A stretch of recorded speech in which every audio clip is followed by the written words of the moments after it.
ang tunay na ospital ng bayan. Serbisyong publiko, yan ang totoo, handang maglingkod sa inyo.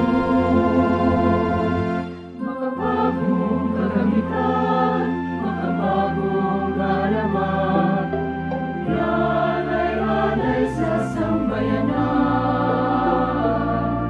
Pantay-pantay na pagtingin sa lahat ng mga kailangan, mandato sa aming atas ng bayan.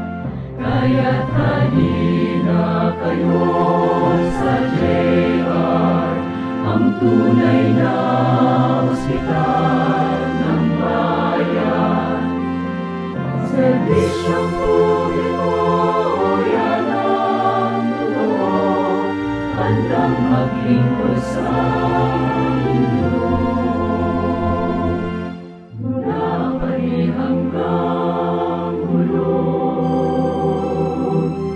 sa lahat ng sulok ng mundo,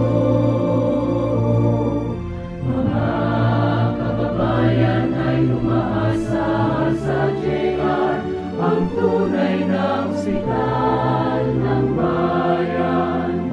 Kaya't halina kayo sa JR, ang tunay na ospital ng bayan.